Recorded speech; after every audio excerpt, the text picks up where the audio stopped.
আমি তাকে ভুল বুঝেছিলাম, তার কথা আমি শুনিনি। উনি অনেকভাবে আমাকে অ্যালার্ট করেছে, সম্পর্ক থাকা অবস্থায় আমাকে লাইভ করে করে অ্যালার্ট করেছে অনেকভাবে, কিন্তু আমি তার কথা শুনিনি। বিকজ ও আমাকে বুঝিয়েছে, ও আমাকে যেটা বুঝিয়েছে আমি সেটাই বুঝতাম। কারণ ও যখন একটা মানুষের সাথে মিশে, ওই মানুষটার বন্ধু বান্ধব সরে যায়, আত্মীয় স্বজন সরে যায়, তখন মানুষটা একা হয়ে যায়, ওর উপর ডিপেন্ড হয়ে যায়।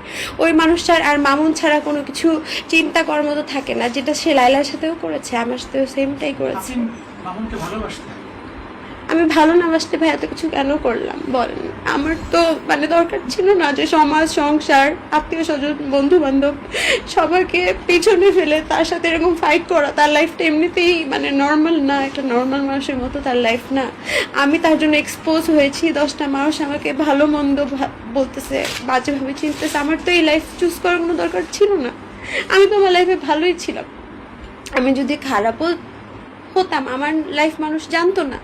আমি আমার লাইফ আমার মতো চলতাম। তা আমি তো জানি তাকে বিয়ে করলে আমার এই জিনিসগুলো ফেস করতে হবে, সমাজে মানুষ 2টা নেগেটিভ কথা আমাকেও বলবে। সো আমি এগুলো চিন্তা করেই ওকে ভালোবেসেই বিয়ে করেছিলাম ভাইয়া। বাট সে যে একটা প্রতারক, চক্র, তার বন্ধু বান্ধব প্রত্যেকে, আমি এখন পুরা নিজে বাস্তব প্রমাণ ভাইয়া, তারা যে একটা প্রতারক চক্র।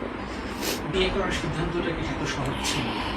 বিয়ে করার সিদ্ধান্তটা সহজ ছিল না ভাইয়া। সে যখন আমাকে সৌদিতে গিয়ে বলল যে আল্লাহ তো মাফ করে দেয়, তুমি কেন মাফ করতে পারবে না, তার যখন মেয়ে সংক্রান্ত অনেক কিছু আমার চোখের সামনে, সে যেই বাসায় থাকতো, আপনারা খবর নিলে দেখবেন, সে যেই বাসায় থাকে তাকে কোনো বাসায় ভাড়া রাখে না বেশি দিন। তার এসব মাদকদ্রব্য রিলেটিভ ইস্যু, তারপর তার এসব মেয়ে রিলেটিভ ইস্যু, তাকে কোনো বাসায় রাখেনি। এবার আমরা যে বাসায় বিয়ের পর উঠেছি রূপায়ণ লেকেছে, ওখান থেকেও তাকে বের করে দিয়েছে। আপনারা খবর নিলে জানতে পারবেন যে সে ওখানেও কীসব কার্যকলাপ করেছে। তার ওখানে ড্রাগ ডিলাররা আসতো, সে ওখানে ড্রাগ করতো।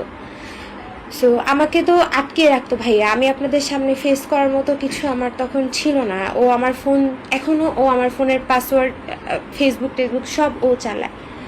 সো আমার কোনো কিছুই আমার আন্ডারে ছিল না ভাইয়া।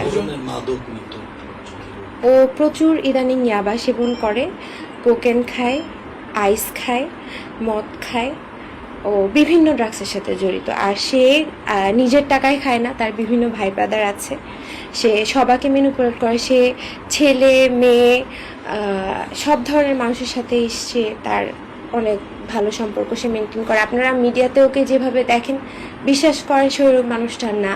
বিকজ আমি তার সাথে থেকেছি, তার সাথে যে থাকবে সে তাকে পরিপূর্ণ চিনতে পারবে, তার আসল পরিচয়টা। আপনারা কি ইয়াবা সেবন করে মারধর করতো? ইয়াবা সেবন করে মারধর করতো, ইয়াবা সেবন ছাড়াও মারধর করতো ভাইয়া।